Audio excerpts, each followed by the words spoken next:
ಎಲ್ಲ ನನ್ನ ಪ್ರೀತಿಯ ಸ್ಪರ್ಧಾರ್ಥಿಗಳಿಗೆ ನಮಸ್ಕಾರ. ಇವತ್ತಿನ ಒಂದು ತರಗತಿಯಲ್ಲಿ ಈ ಮ್ಯಾಥಮೆಟಿಕ್ಸ್ ಕ್ಲಾಸ್ ಅನ್ನು ನೋಡೋಣ. ಮ್ಯಾಥಮೆಟಿಕ್ಸ್ ಕ್ಲಾಸಿನಲ್ಲಿ ಮೊದಲನೇ ಒಂದು ಅಧ್ಯಾಯ ಸಂಖ್ಯಾ ಪದ್ಧತಿ.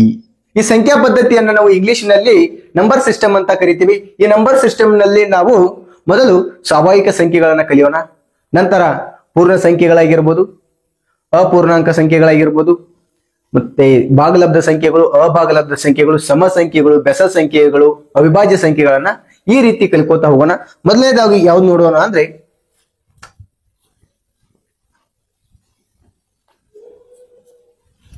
ಸ್ವಾಭಾವಿಕ ಸಂಖ್ಯೆಗಳು, ನ್ಯಾಚುರಲ್ ನಂಬರ್ ಅಂತ ಕರಿತೀವಿ.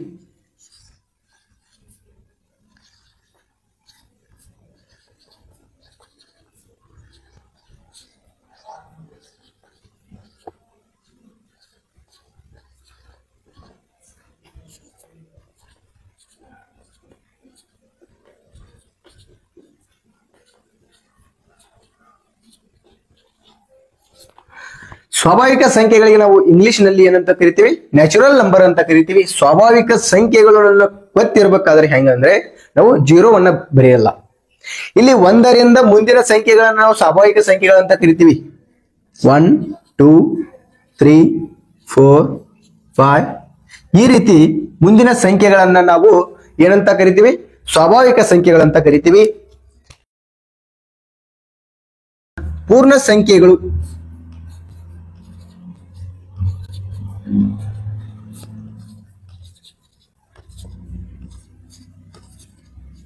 ಪೂರ್ಣ ಸಂಖ್ಯೆಗಳಿಗೆ ನಾವು ಹೋಲ್ ನಂಬರ್ ಅಂತ ಕರಿತೀವಿ.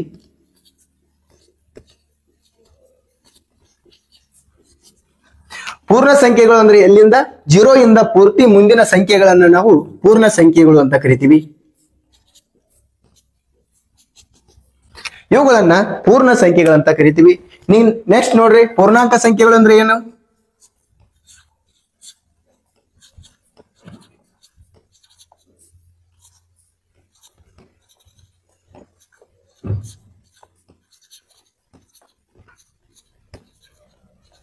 ಪೂರ್ಣಾಂಕ ಸಂಖ್ಯೆಗಳಿಗೆ ನಾವು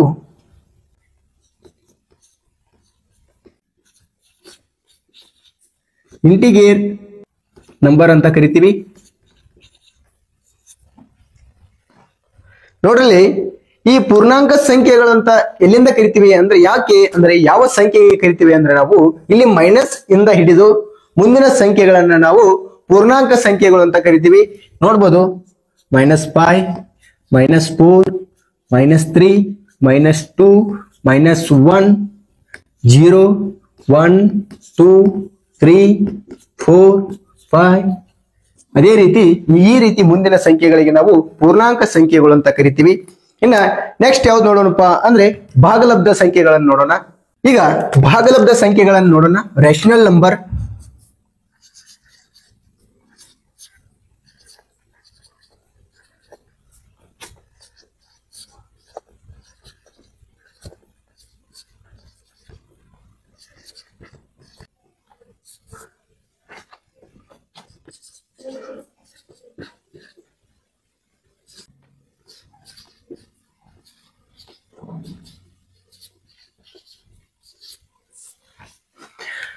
ಈ ಭಾಗಲಬ್ಧ ಸಂಖ್ಯೆಗಳಿಗೆ ನಾವು ರೇಷನಲ್ ನಂಬರ್ ಅಂತ ಕರಿತೀವಿ. ಎಕ್ಸಾಂಪಲ್ ನೋಡ್ಬೋದು, ಇಲ್ಲಿ 0 ಅಂತ ನೋಡ್ರಿ. a/b ಆಗಿರ್ಬೋದು, 4/3 ಆಗಿರ್ಬೋದು, 4/5 ಆಗಿರ್ಬೋದು, 2/5 ಆಗಿರ್ಬೋದು, 3 ಆಗಿರ್ಬೋದು, ಇನ್ನ 1/2 ಆಗಿರ್ಬೋದು, √4 ಆಗಿರ್ಬೋದು, √9 ಆಗಿರ್ಬೋದು, √16 ಆಗಿರ್ಬೋದು. ಈ ರೀತಿ ನಂಬರ್ಗಳಿಗೆ ನಾವು ಭಾಗಲಬ್ಧ ಸಂಖ್ಯೆಗಳು ಅಂತ ಕರಿತೀವಿ.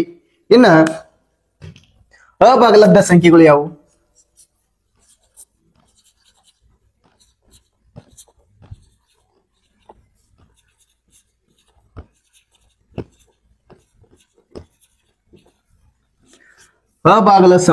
ಅಭಾಗಲಬ್ಧ ಸಂಖ್ಯೆಗಳಿಗೆ ನಾವು ಇರ್ರೇಷನಲ್ ನಂಬರ್ ಅಂತ ಕರಿತೀವಿ.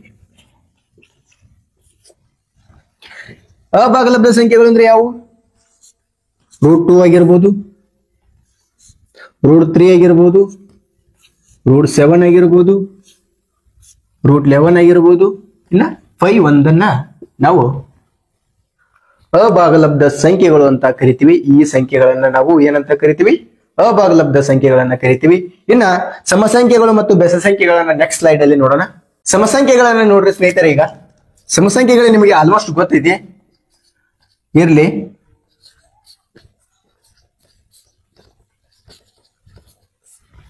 ಸಮಸಂಖ್ಯೆಗಳು, ಈ ಸಮಸಂಖ್ಯೆಗಳು ಯಾವುವು?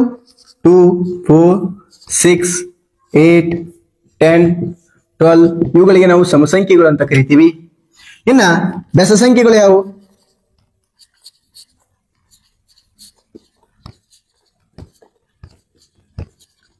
ಬೆಸ ಸಂಖ್ಯೆಗಳು ಯಾವುವು ಅಂದ್ರೆ 1, 3, 5, 7 ಆಗಿರ್ಬೋದು, 9 ಆಗಿರ್ಬೋದು, 11, 13 ಇವುಗಳನ್ನ ನಾವು ಬೆಸ ಸಂಖ್ಯೆಗಳು ಅಂತ ಕರಿತೀವಿ.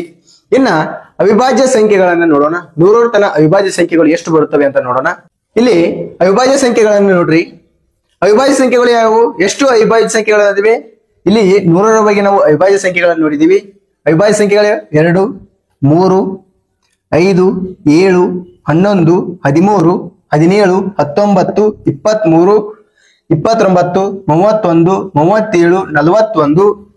47, 53, 59, 61, 67, 71, 73, 79, 83, 89, 97 ಈ 25 ಅವಿಭಾಜ್ಯ ಸಂಖ್ಯೆಗಳನ್ನ ನಾವು 1ರಿಂದ 100ರವರೆಗೆ ನೋಡ್ತೀವಿ. ಇಲ್ಲಿ ನೋಡ್ಬೋದು, ಇಲ್ಲಿ ಬರ್ದೀನಿ ಸೈಡ್. 1ರಿಂದ 100ರವರೆಗೆ 25 ಅವಿಭಾಜ್ಯ ಸಂಖ್ಯೆಗಳಿವೆ. 1ರಿಂದ 50ರ ಒಳಗೆ, 1ರಿಂದ 50ರ ಒಳಗ ಎಷ್ಟು ಅವಿಭಾಜ್ಯ ಸಂಖ್ಯೆಗಳಿವೆ? 15 ಅವಿಭಾಜ್ಯ ಸಂಖ್ಯೆಗಳಿವೆ. ಅವಿಭಾಜ್ಯ ಸಂಖ್ಯೆ ಅಂದ್ರೆ ಏನು? ತನ್ನ 1ರಿಂದ ಮತ್ತು ತನ್ನ ಸಂಖ್ಯೆಯಿಂದ ಮಾತ್ರ ಭಾಗ ಹೋಗುವಂತ ಸಂಖ್ಯೆಗಳನ್ನು ನಾವು ಅವಿಭಾಜ್ಯ ಸಂಖ್ಯೆಗಳು ಅಂತ ಕರಿತೀವಿ. ನೋಡ್ರಲ್ಲಿ, ನಿಮಗೆ ಹಿಂದೆ ಒಂದು ಕ್ಲಾಸ್ ಹೇಳಿದೆ ಸಪರೇಟ್, ಭಾಜ್ಯ ಸಂಖ್ಯೆಗಳು ಮತ್ತು ಅವಿಭಾಜ್ಯ ಸಂಖ್ಯೆಗಳಂತ. ನಿಮಗೆ ಹಿಂದೆ ಒಂದು ತರಗತಿಯಲ್ಲಿ ಹೇಳೀನಿ. ಇಲ್ಲಿ ನೋಡ್ಬೋದು, 50ರಿಂದ 100ರವರೆಗೆ 10 ಅವಿಭಾಜ್ಯ ಸಂಖ್ಯೆಗಳು ಇರುತ್ತವೆ. ಅದೇ ರೀತಿ ಸಮ ಅವಿಭಾಜ್ಯ ಸಂಖ್ಯೆ ಯಾವಪ್ಪ ಅಂದ್ರೆ ಒಂದೇ ಒಂದು ಯಾವ ಸಂಖ್ಯೆ? ಅದು 2 ಅನ್ನುವುದು ಸಮ ಅವಿಭಾಜ್ಯ ಸಂಖ್ಯೆ. ಅದು ಸಮ ಅಂದ್ರೆ ನಿಮಗೆ ಸರಿ ಸಮಸಂಖ್ಯೆ ಮತ್ತು ಬೆಸ ಸಂಖ್ಯೆ ಹೇಳಿದೆ. ಸಮಸಂಖ್ಯೆ ಒಳಗೆ 2 ಬರ್ತದೆ, ಬೆಸ ಸಂಖ್ಯೆ ಅಲ್ಲ ಇದು. 2 ಅನ್ನುವುದು ಸಮಸಂಖ್ಯೆ. ಅದಕ್ಕೆ ನಾವು ಇಲ್ಲಿ ಸಮಸಂಖ್ಯೆಯನ್ನ ನೋಡ್ಬೋದು. ಇಲ್ಲಿ ಇವು ಅಷ್ಟು ಬೆಸ ಸಂಖ್ಯೆಗಳು ಮತ್ತು ಪ್ರತಿಯೊಂದು ಸಂಖ್ಯೆಗಳು ಬೆಸ ಸಂಖ್ಯೆಗಳು. ಆದ್ರೆ ಒಂದೇ ಸಂಖ್ಯೆ ಸಮಸಂಖ್ಯೆ ಇದೆ, ಯಾವಪ್ಪ ಅಂದ್ರೆ 2 ಅನ್ನುವುದು ಅದು ತನ್ನ 1 ಮತ್ತು ತನ್ನ ಅಕ್ಷರದಿಂದ ತನ್ನ ಸಂಖ್ಯೆಯಿಂದ ಮಾತ್ರ ಭಾಗ ಹೋಗ್ತದೆ. ಇದಕ್ಕೆ ನಾವು ಸಮಸಂಖ್ಯೆಯ ಅವಿಭಾಜ್ಯ ಸಂಖ್ಯೆ ಅಂತ ಕರಿತೀವಿ. ಇನ್ನ ಎಕ್ಸಾಂಪಲ್ ನೋಡ್ಕೊತಾ ಹೋಗೋಣ. ಮೊದಲೇ ಒಂದು ಎಕ್ಸಾಂಪಲ್ ಅನ್ನು ಯಾವ ರೀತಿ ಬರುತ್ತೆ ಅಂತ. ಮೊದಲೇ ಒಂದು ಪ್ರಶ್ನೆಯನ್ನ ನೋಡ್ರಿ. 7 ಕ್ವಶನ್ ಇದೆ, ಏನ್ ಕೊಟ್ಟಿದ್ದಾರೆ ಅಂತ. 1ರಿಂದ 100ರವರೆಗಿನ ಅಂಕಿಗಳಲ್ಲಿ R ಎಷ್ಟು ಬಾರಿ ಬರುತ್ತದೆ ಅಂತ ಕೇಳಿದ್ದಾರೆ. ನೋಡ್ರಿ, 1ರಿಂದ 100ರವರೆಗಿನ ಅಂಕಿಗಳಲ್ಲಿ ಸಂಖ್ಯೆಗಳಲ್ಲಿ R ಅನ್ನುವಂತ ಒಂದು ಸಂಖ್ಯೆ ಎಷ್ಟು ಬಾರಿ ಬರುತ್ತದೆ ಅಂತ ಕೇಳಿದ್ದಾರೆ. R ಅನ್ನುವಂತ ಒಂದು ಸಂಖ್ಯೆ ಎಷ್ಟು ಬಾರಿ ಬರುತ್ತದೆ ಅಂತ ನೋಡ್ರಿ. ಯಾವ ರೀತಿ ಕಂಡುಹಿಡಬೇಕಂತ ಮೊದಲೇದೊಂದು ತಿಳಿಸ್ಕೊಡ್ತೀನಿ ನಿಮಗ. ನೋಡ್ಬೋದು, ಇಲ್ಲಿ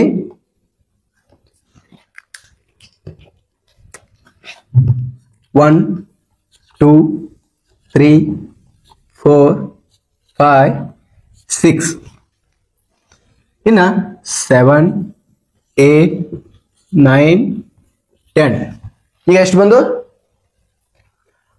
10 ಸಂಖ್ಯೆಗಳನ್ನ ಬರ್ಕೊಂಡಿವಿ. ಎಷ್ಟು? 1ರಿಂದ ಅಂದ್ರೆ 100 ಬರ್ಕೋದು ಕುಂದ್ರಾಕ್ ಬರಲ್ಲ ನಮಗೆ.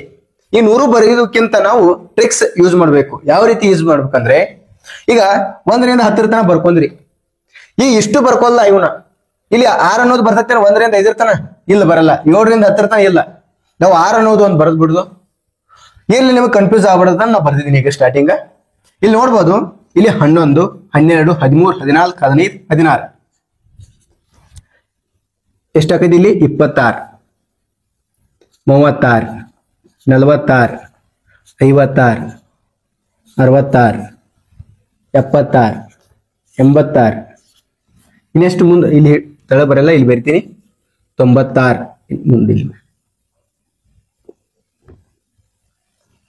ಇಲ್ಲಿ ಬರ್ತೀನಿ ನೋಡ್ರಿ 96 ಮುಗಿತು. ಇನ್ನು ಮುಂದಿನ 106 ಆಗ್ತೈತಿ. 100 ಅವ್ರು ಏನ್ ಕೇಳಿದಾರೆ? 1ರಿಂದ 100ರವರೆಗೆ ಅಷ್ಟೇ ಕೇಳ್ಯಾರ ಅವ್ರು. 1ರಿಂದ 100ರವರೆಗೆ ಅಂದ್ರೆ ನೋಡ್ರಲ್ಲಿ 6 ಅನ್ನೋದು ಎಷ್ಟು ಸಲ ಬಂದೈತಿ? ಇಲ್ಲಿ 1, 2, 3, 4, 5, 6, 7, 8 ಇದೊಂದು ಬಿಡಲ್ಲ, ಇದನ್ನು ಬರೀಬೇಕು. 9 10 11 ಎಷ್ಟು ಬಾರಿ ಬಂತು 11 ಆಯ್ತು. ಇಲ್ಲಿ ನೋಡ್ರಲ್ಲಿ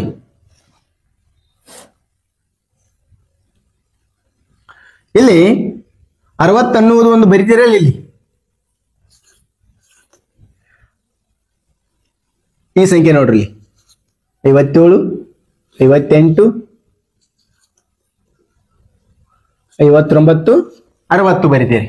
ಇನ್ನ ಇಲ್ಲಿ 61 62 63 64 65 66 67 68 69 70 ಇಷ್ಟು ಬರಿತೀರಿ ನೀವು. ಈ ರೀತಿ ಆದ್ರೂ ಬರೆದುಕೊಡ್ರಿ. ಅಂದ್ರೆ ಇಷ್ಟು ಬರೆಯಬೇಕು ಕಂಪಲ್ಸರಿ. ನೀವು ಇಷ್ಟು ಬರೋದ್ರ ನಿಮಗೆ ಮಾರ್ಕ್ಸ್ ಸಿಗ್ತೈತಿ. ಯಾಕಂದ್ರೆ ನೀವು ಎಣಿಸುವಾಗ ಅಂದ್ರೆ ಈ ಬಾಯಿ ಲೆಕ್ಕ ಮಾಡ್ತಿರ್ತೀರಿ. ಬಾಯಿ ಲೆಕ್ಕ ಮಾಡುವಾಗ ನಿಮ್ಗೆ ಸ್ವಲ್ಪ ಮಿಸ್ಟೇಕ್ ಆಗಿಬಿಡ್ತಾವ ಒಂದ್ ಸಂಖ್ಯೆ. ಅದಕ್ಕೆ ನಾವು ಈ ರೀತಿ ಬರ್ಕೊಂಡ್ರೆ ಇಲ್ವೋ ನೀವು ಈಸಿ ಆಗ್ತೈತಿ. ಇಲ್ಲಿ ಈ ಸಂಖ್ಯೆಗಳನ್ನು ಬರೆದುಕೊಳ್ಳೋದಕ್ಕಿಂತ ಬರೀ 16 ಅಂತ ಒಂದು ಬರೆದು ಬಿಟ್ರು. ಈಗ 56 ಬರೀತೀರಿ. 56 ಅಂದ್ರೆ ಮುಂದಿನ ಯಾವ ಸಂಖ್ಯೆ 60 ಆಗ್ತದೆ. 60ರಿಂದ ಮುಂದಿನ ಸಂಖ್ಯೆಗಳನ್ನು ಅಷ್ಟು ಬರೀದು ಅಂದ್ರೆ ನಿಮಗೆ ಗೊತ್ತಾಗ್ತದೆ. ಈಗ ಅಷ್ಟು ಕ್ಯಾಲ್ಕುಲೇಟ್ ಮಾಡ್ರಿ. 1 2 3 4 5 6 7 8 9 10 11 12 13 14 15 16 ಇಲ್ಲಿ 17 1 18 19 ಇದು 20. ಎಷ್ಟು ಸಂಖ್ಯೆಗಳು ಬಂದು 20 ಸಂಖ್ಯೆಗಳನ್ನ ನೋಡ್ಬೋದು ನಾವು. ಈ 1 ರಿಂದ 100ರವರೆಗೆ ಎಷ್ಟು ಸಂಖ್ಯೆಗಳನ್ನ 6 ಅನ್ನೋದು ಎಷ್ಟು ಬಾರಿ ಬರ್ತದೆ 20 ಬಾರಿ ಬರುತ್ತದೆ. ಎಷ್ಟು ಬಾರಿ ಆಪ್ಷನ್ಸ್ ಅಲ್ಲಿ ಕೊಡ್ತಾನೆ. 20 ಬಾರಿ, 21 ಬಾರಿ, 19 ಬಾರಿ, ಈ ರೀತಿ 22 ಬಾರಿ ಅಂತ ಕೊಡ್ತಾನೆ. ಅದಕ್ಕೆ ನಾವು 20 ಬಾರಿ ಅಂತ ಇದ್ರೆ 20 ಅಂತ ಇದ್ರೆ ಇದ್ಲೇ ಕರೆಕ್ಟ್ ಆಗಿರುವಂತದ್ದು. ಇನ್ನ ಇದೇ ರೀತಿ ನೆಕ್ಸ್ಟ್ ಒಂದು ಸ್ಲೈಡ್ ಅಲ್ಲಿ ಇಂಥ ಪ್ರಶ್ನೆಯನ್ನು ಹಾಕ್ತೀನಿ. ಈ ಸಂಖ್ಯೆಯನ್ನು ನೋಡ್ರಿ. ಸೆಕೆಂಡ್ ಪ್ರಶ್ನೆ. ಈ ಸೆಕೆಂಡ್ ಪ್ರಶ್ನೆ ಏನಿದೆ 1 ರಿಂದ 100ರವರೆಗೆ ಅಂಕಿಗಳಲ್ಲಿ 1 ಅನ್ನುವುದು ಎಷ್ಟು ಬಾರಿ ಬರುತ್ತದೆ ಅಂತ ಇದೆ. ಇಲ್ಲಿ ಆಪ್ಷನ್ಸ್ ಅನ್ನು ನೋಡಬಹುದು. Options A 21, B 22, C 20, D 19 ಇದೆ. ನೋಡ್ರಿ ಯಾವ ಎಷ್ಟು ಸಂಖ್ಯೆಗಳು ಬರ್ತಾವ ಅಂತ ನೋಡ್ರಿ. 1 ಅನ್ನೋದು ಎಷ್ಟು ಬಾರಿ ಬರ್ತದೆ 1 ರಿಂದ 100ರೊಳಗೆ ನೋಡ್ರಿ, ಬಿಡಿಸ್ರಿ.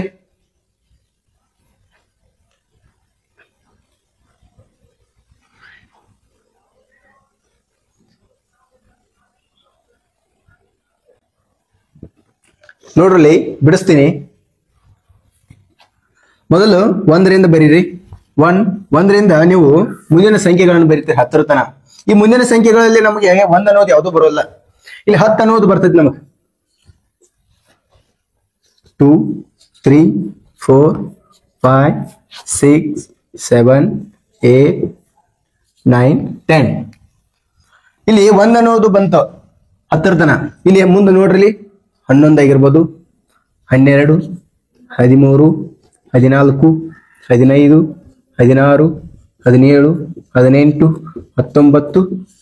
20 ನಮಗೆ ಏನ್ ಬೇಕಾಗಿದೆ ಬರೀ 1 ಅನ್ನೋದು ಅಷ್ಟೇ ಬೇಕಾಗಿದೆ. ನಿಮಗೆ ಅಷ್ಟು ಬರ್ಕೋತಾ ಕುಂದ್ರಲ್ಲ. ಇಲ್ಲಿ ನಾ ಏನ್ ಹೇಳಿದೆ, ಈ 31 21 31 41 51 61 71 81 91 ಇಲ್ಲಿ ಮತ್ತಿನ್ನು ಕೊನೆಯದಾಗಿ ಯಾವ್ದು ಬರುತ್ತೆ 100 ಬರುತ್ತೆ. ಅಂದ್ರೆ ಇಲ್ಲಿ 92 93 ಇವು 1 ಅನ್ನೋದು ಯಾವುದೋ ಎಲ್ಲಿ ಬರುವುದಿಲ್ಲ. ಅದಕ್ಕೆ ಇಲ್ಲಿ ಲೆಕ್ಕ ಮಾಡ್ರಿ. 1 2 3 4 5 6 7 8 9 10 11 12 13 14 15 16 17 18 19 20 ಇಲ್ಲಿ ಏನ್ ಬಂತು, ಇಲ್ಲಿ ಒಂದೈತಿ ನೋಡ್ರಿ 21. ಅಂದ್ರೆ ಈ ಒಂದು ಪ್ರಶ್ನೆಯಲ್ಲಿ 1 ರಿಂದ 100ರವರೆಗೆ 1 ಅನ್ನುವುದು 21 ಬಾರಿ ಬರುತ್ತದೆ. ಇಲ್ಲಿ ಆಪ್ಷನ್ಸ್ ಅನ್ನ ನೋಡಬಹುದು. ಆಪ್ಷನ್ಸ್ ಎಷ್ಟಿಂದೆ ನಾನು 21 ಅಂದೆ. 21 ಎಲ್ಲಿ ಬಂದಿದೆ, 21 ಅನ್ನುವುದು ಎ ಒಂದು ಆಪ್ಷನ್ಸ್ ನಲ್ಲಿ ಇದೆ. ಇದೇ ನಮಗೆ ಆನ್ಸರ್ ಆಗುತ್ತೆ. ಈ ರೀತಿ ಪ್ರಶ್ನೆಗಳನ್ನ ಕೇಳ್ತಾರೆ. ಸ್ವಲ್ಪ ನೀವು ಕ್ಲಿಕ್ ಹಾಕಕ್ಕೆ ಈಸಿ ಆಗ್ಬೇಕು, ಯಾವ ರೀತಿ ಬಿಡಿಸ್ಬೇಕು ನಿಮಗೆ ಈಸಿ ಆಗ್ಬೇಕು ಮೆಥಡ್ ಅಂತ ತಿಳಿಸ್ಕೊಡ್ತಾ ಹೋಗ್ತಾ ಇದ್ದೀನಿ. ಇನ್ನ ನೆಕ್ಸ್ಟ್ ಒಂದು ಸ್ಲೈಡ್ ಅಲ್ಲಿ ನೆಕ್ಸ್ಟ್ ಪ್ರಶ್ನೆ ನೋಡೋಣ. ಈ ಒಂದು ಪ್ರಶ್ನೆಯಲ್ಲಿ ನೋಡ್ರಿ, 3ನೇ ಪ್ರಶ್ನೆ. 896312 ಸಂಖ್ಯೆಯಲ್ಲಿರುವ ಬೆಸ ಅಂಕಿಗಳ ಮೊತ್ತ ಮತ್ತು ಸಮ ಅಂಕಿಗಳ ಮೊತ್ತದ ನಡುವಿನ ವ್ಯತ್ಯಾಸವೇನು ಅಂತ ಕೇಳಿದ್ದಾರೆ. ಸ್ವಲ್ಪ ಲಕ್ಷ ಕೊಟ್ಟು ಓದ್ರಿ ಕ್ವಶನ್ ಅನ್ನ. ನೋಡ್ರಿ 8 9 6 3 1 2ರ ಸಂಖ್ಯೆಯಲ್ಲಿರುವ ಬೆಸ ಅಂಕಿಗಳ ಮೊತ್ತ. ಈ ಸಂಖ್ಯೆಗಳಲ್ಲಿ ಇದಾವಲ್ಲ, ಈ ಸಂಖ್ಯೆಗಳ ಒಳಗಿನೂ ಬೆಸ ಅಂಕಿಗಳ ಮೊತ್ತ ಐತಿ. ಬೆಸ ಅಂಕಿಗಳ ಮೊತ್ತ ಅಂದ್ರೆ ಎಷ್ಟು ನೋಡ್ಲಿ, ಬೆಸ ಅಂಕಿಗಳ ಮೊತ್ತ. ಇಲ್ಲಿ ಬೆಸ ಸಂಖ್ಯೆಗಳು ಯಾವುವು? 9 ಆಗಿರ್ಬೋದು ಬೆಸ ಸಂಖ್ಯೆ, ಪ್ಲಸ್ 3 ಆಗಿರ್ಬೋದು ಇದು ಬೆಸ ಸಂಖ್ಯೆ, 1 ಅನ್ನುವುದು ಸಹಿತ ಇದು ಬೆಸ ಸಂಖ್ಯೆ. ಈ ಟೋಟಲ್ ಆಗಿ ಎಷ್ಟೈತಿ ನೋಡ್ರಿ, ಇವುಗಳ ಮೊತ್ತ ಮಾಡ್ಬೇಕು ಅಂದ್ರೆ ಕೂಡಿಸ್ಬೇಕು. ಇವನ ಮೊತ್ತ ಅಂದ್ರೆ 9 + 1 ಎಷ್ಟು 10, 10 + 1 3 ಎಷ್ಟು 13. 13 ಅನ್ನುವುದು ಈ ಬೆಸ ಸಂಖ್ಯೆಗಳ ಒಂದು ಮೊತ್ತ. ಇನ್ನೇನ್ ಕೇಳಿದರೆ ಸಮ ಸಂಖ್ಯೆಗಳ ಮೊತ್ತ. ಸಮ ಸಂಖ್ಯೆಗಳು ಯಾವುವು? 8 + 6 + 2 = ಎಷ್ಟಾಯ್ತು? 8 + 2 ಎಷ್ಟು 10, 10 + 6 ಎಷ್ಟು 16. ಅವ್ರು ಏನ್ ಕೇಳಿದ್ದಾರೆ? ಸಮ ಸಂಖ್ಯೆಗಳ ಮೊತ್ತ ಎಷ್ಟು 16 ಆಯ್ತು, ಬೆಸ ಸಂಖ್ಯೆಗಳ ಮೊತ್ತ ಎಷ್ಟು 13 ಆಯ್ತು. ಅವ್ರು ಏನು ವ್ಯತ್ಯಾಸ ಕೇಳಿದ್ದಾರೆ, ಆ ಮೊತ್ತ ಕೇಳಿಲ್ಲ. ಎರಡು ಮತ್ತು ಟೋಟಲ್ ಆಗಿ ಮೊತ್ತ ಕೇಳಿಲ್ಲ ಅವರು. ಅವುಗಳ ವ್ಯತ್ಯಾಸ ಅಂದ್ರೆ ಎರಡೂ ಸಂಖ್ಯೆಗಳ ಒಂದು ವ್ಯತ್ಯಾಸ, ಸಮ ಸಂಖ್ಯೆಗಳ ನಡುವಿನ, ಸಮ ಮತ್ತು ಬೆಸ ಸಂಖ್ಯೆಗಳ ನಡುವಿನ ಒಂದು ವ್ಯತ್ಯಾಸವೇನು ಅಂತ ಕೇಳಿದ್ದಾರೆ. ಇಲ್ಲಿ ನೋಡ್ಬೋದು, ಅವು ಮೊತ್ತಗಳ ಲಕ್ಷ ಕೊಟ್ಟು ನೋಡ್ಬೇಕು ನಾವು. ಪ್ರಶ್ನೆ ಏನೈತೆ ಅಂತಂದ, ಈ ಎರಡೂ ಸಂಖ್ಯೆಗಳ ನಡುವಿನ ವ್ಯತ್ಯಾಸ ಎಷ್ಟು? ವ್ಯತ್ಯಾಸ ಅಂದ್ರೆ ನೋಡ್ರಿ, ವ್ಯತ್ಯಾಸ ಎಷ್ಟು ಡಿಫರೆಂಟ್ ಆಗಿದೆ. 13, ಈಗ 13, 14, 15, 16 ಅಂದ್ರೆ 13ಕ್ಕೆ ಎಷ್ಟು ಡಿಫರೆಂಟ್ ಆಗಿದೆ ಅಂದ್ರೆ ಎಷ್ಟು ಹೆಚ್ಚಾಗಿದೆ? ಅದು 3 ಸಂಖ್ಯೆಗಳನ್ನ ಹೆಚ್ಚಾಗಿರುವಂತದ್ದು. 13ಕ್ಕೆ ಎಷ್ಟು ಸಂಖ್ಯೆ ಹೆಚ್ಚಾಗಿದೆ? 3 ಸಂಖ್ಯೆಗಳು. ಅಂದ್ರೆ 16ರಲ್ಲಿ 13 ಕಳೆದರೆ ಎಷ್ಟು ಉಳಿತು? 3 ಉಳಿತು. ನಮಗೆ ಎಷ್ಟು ವ್ಯತ್ಯಾಸ ಬಂತು? ಇಲ್ಲಿ ನಮಗೆ 3 ಅನ್ನುವುದು ವ್ಯತ್ಯಾಸ ಬಂತು. ಆನ್ಸರ್ ನೋಡ್ಬೋದು, ಆನ್ಸರ್ ನಮಗೆ 3. ಏನಿಲ್ಲ ಇದರಲ್ಲಿ, ಸ್ವಲ್ಪ ಈಜಿ ಇದೆ, ಏನೋ ಡಿಫರೆಂಟ್ ಇಲ್ಲ. ಬರೀ ಇಲ್ಲಿ ಇರುವಂತ ಸಂಖ್ಯೆಗಳನ್ನು ಕೂಡಿಸ್ಕೊಳ್ಳೋದು, ಬೆಸ ಸಂಖ್ಯೆಗಳನ್ನು ಕೂಡಿಸ್ಕೊಳ್ಳೋದು, ಸಮ ಸಂಖ್ಯೆಗಳನ್ನು ಕೂಡಿಸ್ಕೊಳ್ಳೋದು, ಅವೆರಡೂ ಸಂಖ್ಯೆಗಳ ನಡುವಿನ ಒಂದು ವ್ಯತ್ಯಾಸ ನೋಡ್ಬೇಕು. ಇಷ್ಟ ಆನ್ಸರ್ 3. ನೀವು ಎರಡು ಇವುಗಳನ್ನ ಕೂಡಿಸ್ಕಿಸಿದ್ರೆ ಅದರ ಆನ್ಸರ್ ಆಗಿರ್ತ ಹುಡುಕಾಡ್ಕೊತ ಸಿಗಲ್ಲ ಇಲ್ಲಿ. ಅದಕ್ಕೆ ನಾವು ವ್ಯತ್ಯಾಸ ಅಂತ ಕೇಳಿರೋ, ವ್ಯತ್ಯಾಸ ಅಂದ್ರೆ ಮೈನಸ್ ಮಾಡಬೇಕು. ಅಂದ್ರೆ ಅವೆರಡೂ ಸಂಖ್ಯೆಗಳ ನಡುವಿನ ಅಂದ್ರೆ ನಡುವೆ ಉಳಿದಿರುವಂತಹ ಸಂಖ್ಯೆಗಳನ್ನ ಎಣಿಸ್ಬಿಡುದು. ಅಂದ್ರೆ ಈಗ 13 ಐತಿ, 13ರ ಮುಂದಿನ ಸಂಖ್ಯೆಗಳು ಎಷ್ಟು ಉಳಿತು? 16 ಮತ್ತು 13 ನಡುವಿನ ಒಳಗಿನ ಸಂಖ್ಯೆಗಳು ಎಷ್ಟು? 14 ಮತ್ತು 15. ಇದು 16 ಅನ್ನೋದು ಒಂದು ಸಂಖ್ಯೆ. ಇವೆರಡು 3 ಸಂಖ್ಯೆಗಳಾಗುತ್ತಾ? ಈ ರೀತಿ ಪ್ರಶ್ನೆಗಳಿರ್ತವೆ. ಇನ್ನು ನೆಕ್ಸ್ಟ್ ಪ್ರಶ್ನೆ ನೋಡೋಣ. 4ನೇ ಪ್ರಶ್ನೆ ನೋಡ್ರಿ, 8, 5, 7, 4, 2 2, 3 ಸಂಖ್ಯೆಗಳಲ್ಲಿರುವ ಬೆಸ ಅಂಕೆಗಳ ಮೊತ್ತ ಮತ್ತು ಸಮ ಅಂಕೆ ಮೊತ್ತದ ವ್ಯತ್ಯಾಸವನ್ನು ಕಂಡು ಹಿಡಿಯಿರಿ ಅಂತ ಹೇಳಿದರೆ, ನಿಮಗೆ ಮೊದಲೇ ಒಂದು ಪ್ರಶ್ನೆ ತಿಳಿಸೀನಿ, ಅದೇ ರೀತಿ ಇದೆ, ಸೇಮ್ ಆಗಿದೆ. ಯಾವುದು ಒಂದು ಆನ್ಸರ್ ಬರುತ್ತೆ ನೋಡ್ರಿ. ಆಪ್ಷನ್ಸ್ ಅನ್ನ ನೋಡ್ಬೋದು. ಆಪ್ಷನ್ ಸಿ 0, ಬಿ 1, ಸಿ 2 ಇದೆ, ಡಿ ಇವುಗಳಲ್ಲಿ ಯಾವುದೂ ಅಲ್ಲ ಅಂತೆ. ಅಂದ್ರೆ ನೋಡ್ರಿ, ನೀವು ಕಂಡು ಹಿಡಿಯಿರಿ ಯಾವ ರೀತಿ ಬರುತ್ತೆ ಪ್ರಶ್ನೆಗಳು ಅಂದ್ರೆ ಇನ್ನ ನೆಕ್ಸ್ಟ್ ಪ್ರಶ್ನೆ ಬೇರೆ ನೋಡೋಣ. ಈಗ ಇದನ್ನ ಬಿಡಿಸ್ರೆ ನೋಡೋಣ.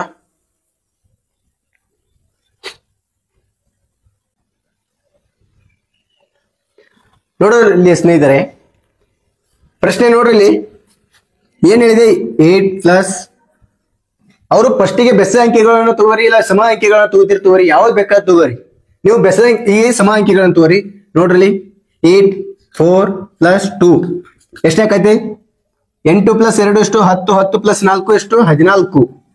ಇನ್ನು ಬೆಸ ಸಂಖ್ಯೆಗಳನ್ನ ನೋಡ್ರಿ, 5 + 7 + 3 ನೋಡ್ರಿ, 7 + 3 ಎಷ್ಟು 10, 10 + 5 ಎಷ್ಟು 15. ನಾ ಏನ್ ಕೇಳಿದೆ? ವ್ಯತ್ಯಾಸ ಕೇಳಿ ಅವ್ರು ಏನ್ ವ್ಯತ್ಯಾಸ ಬಂದ್ರೆ ಏನ್ ಮಾಡ್ಬೇಕು ನಾವು ಅಂದ್ರೆ ಈ 15ರಲ್ಲಿ 14 ಕಳೆದ್ರೆ ಎಷ್ಟು ಉಳಿತು? 1 ಉಳಿತು. ಅದಕ್ಕೆ ನಮ್ಗೆ ಆನ್ಸರ್ ಏನ್ ಬರುತ್ತೆ? ಬಿ 1 ಅನ್ನುವುದು ಅದರ ವ್ಯತ್ಯಾಸ. ಆನ್ಸರ್ ನಮ್ಗೆ ಬಿ ಆಗುತ್ತೆ. ಇನ್ನ ನೆಕ್ಸ್ಟ್ ಪ್ರಶ್ನೆ ನೋಡೋಣ. ಈ 5ನೇ ಒಂದು ಪ್ರಶ್ನೆ ನೋಡ್ರಿ, ಮೊದಲ ಕ್ವಶನ್ ಅನ್ನು ನೋಡ್ರಿ. ಎರಡು ಸಂಖ್ಯೆಗಳ ಸಂಕಲನವು 25 ಆಗಿದ್ದು ಅವುಗಳ ನಡುವಿನ ವ್ಯತ್ಯಾಸವು 13 ಆಗಿರುತ್ತದೆ. ಹಾಗಾದರೆ ಅವುಗಳ ಗುಣಾಕಾರ ಎಷ್ಟು ಅಂತ ಕೇಳಿದರೆ, ನೋಡ್ರಿ ಎರಡು ಸಂಖ್ಯೆಗಳು ಅಂತ ಕೊಟ್ಟಾರ. ಎರಡು ಸಂಖ್ಯೆಗಳು ಅಂದಾಗ ನಾವು ಇಂಗ್ಲಿಷ್ ನಲ್ಲಿ ಏನಂತ ಕರಿತೀವಿ? ನಂಬರ್ಸ್ ಅಂತ ಕರಿತೀವಿ. ಇಲ್ಲಿ ಎರಡು ಸಂಖ್ಯೆಗಳು ಅಂದಾಗ ನಾವು ನಂಬರ್ 1 ಮತ್ತು ನಂಬರ್ 2 ಅಂತ ತೆಗೆದುಕೊಳ್ಳೋಣ. ನೀವು A1 ಅಂತಾರೆ ತೆಗೆದುಕೊಡ್ರಿ, A2 ಅಂತಾರೆ ತೆಗೆದುಕೊಡ್ರಿ, A ಅಂತಾರೆ ತೆಗೆದುಕೊಡ್ರಿ, B ಅಂತಾರೆ ತೆಗೆದುಕೊಡ್ರಿ. ಎರಡು ಸಂಖ್ಯೆಗಳನ್ನ ನಾವು ಇಲ್ಲಿ ನಂಬರ್ 1 ಮತ್ತು ನಂಬರ್ 2 ಅಂತ ಸಂಕಲನವನ್ನು ಮಾಡಿದ್ದಾರೆ. ಅಂದ್ರೆ ಟೋಟಲ್ ಆಗಿ ಎಷ್ಟಾಗಿದೆ ಸಂಖ್ಯೆ? ಎರಡೂ ಸಂಖ್ಯೆಗಳ ಸಂಕಲನವು 25 ಆಗಿದ್ದು ನಂಬರ್ 1 ಪ್ಲಸ್ ನಂಬರ್ 2 ಎಷ್ಟಾಗಿದೆ? 25 ಆಗಿದೆ. ಅದೇ ರೀತಿ ಅವುಗಳ ನಡುವಿನ ವ್ಯತ್ಯಾಸ ಅಂದ್ರೆ ಮೈನಸ್ ಆಗುತ್ತೆ. ಮೈನಸ್ ಮಾಡ್ಬೇಕು ವ್ಯತ್ಯಾಸ ಅಂದಾಗ ನಾವು. ವ್ಯತ್ಯಾಸ ಅಂದ್ರೆ ಇಲ್ಲಿ ನೋಡ್ರಿ, ಮೈನಸ್ ಮಾಡ್ರಿ, n1 minus n2 is equal to ಎಷ್ಟು 13. ಅವ್ರು ಏನ್ ಕೇಳಿದ್ದಾರೆ, ಮೊದಲು ನಾವು n1 ಅನ್ನ ಕಂಡುಹಿಡಿಬೇಕು, ನಂತರ n2 ಅನ್ನ ಕಂಡುಹಿಡಿಬೇಕು. ಮೊದಲು n1 ಅನ್ನ ಕಂಡುಹಿಡಿಬೇಕಾದ್ರೆ ಸೂತ್ರ ಏನ್ ಬಳಸ್ಬೇಕು ನಾವು? ಇಲ್ಲಿ ಸೂತ್ರ ಅದು ಏನು ಬಳಸಲ್ಲ. ಈ ಎರಡು ಸಂಖ್ಯೆಗಳನ್ನ ಒಮ್ಮೆ ಕೂಡಿಸ್ರಿ, ಒಮ್ಮೆ ಮೈನಸ್ ಮಾಡ್ಕೊರಿ. ನಾವ್ ಏನ್ ಮಾಡಿವಿ, ಒಮ್ಮೆ ಸಂಕಲನ ಹೇಳ್ಯಾರೋ, ಅವರು ಒಮ್ಮೆ ವ್ಯವಕಲನ ಹೇಳ್ಯಾರ, ವ್ಯತ್ಯಾಸ. ಈಗ ನಾವು ಸಂಕಲನವನ್ನ ಯಾವ ರೀತಿ ಮಾಡ್ಕೋಬೇಕಂದ್ರೆ 25 ಪ್ಲಸ್ 13 ಡಿವೈಡೆಡ್ ಬೈ 2 ಯಾಕಂದೀವಿ ಅಂದ್ರೆ ನಾವು ಎರಡು ಸಂಖ್ಯೆಗಳಿದ್ದಾವೆ. ಇಲ್ಲಿ ಎರಡು ಸಂಖ್ಯೆಗಳಿದ್ದಾಗ ನಾವು ಡಿವೈಡೆಡ್ ಬೈ 2 ಹಚ್ಬೇಕು, ಮೂರು ಸಂಖ್ಯೆಗಳಿದ್ದಾಗ ಡಿವೈಡೆಡ್ ಬೈ 3 ಹಚ್ಬೇಕು. ಎರಡು ಸಂಖ್ಯೆಗಳಿದ್ದಾಗ ಏನ್ ಹಚ್ತೀವಿ, 2 ಹಚ್ತೀವಿ.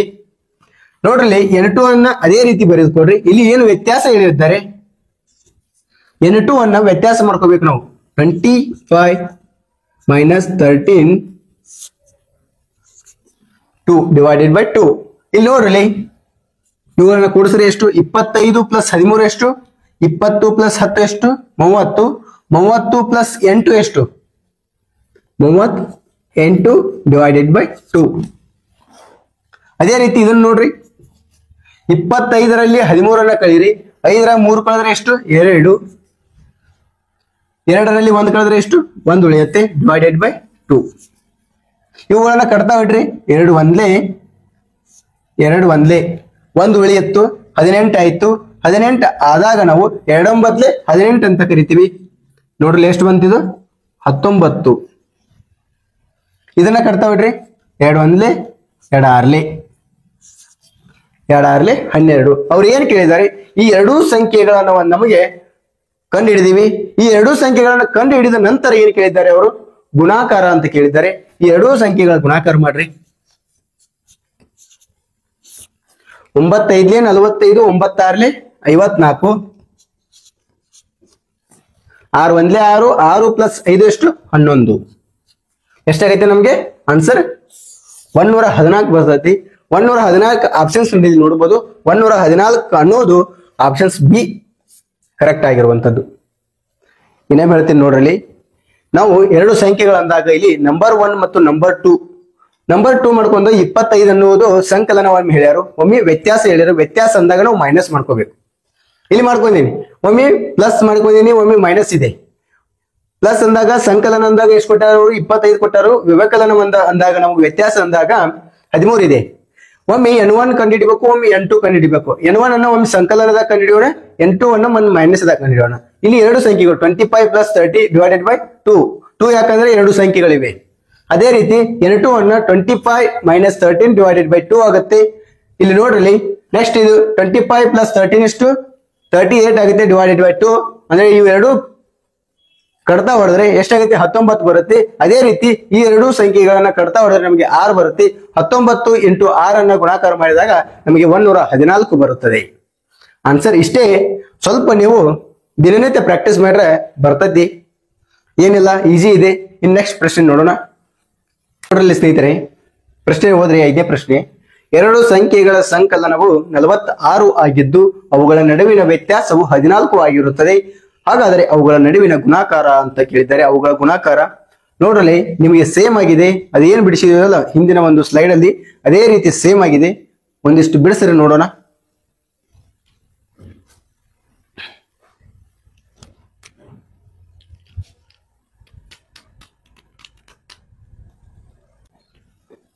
ನೋಡ್ರಲ್ಲಿ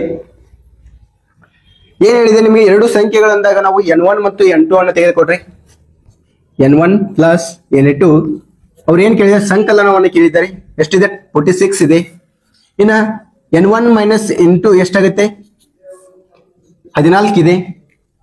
ನಾವು ಮೊದಲು n1 ಅನ್ನ ಕಂಡುಹಿಡಿಯೋಣ.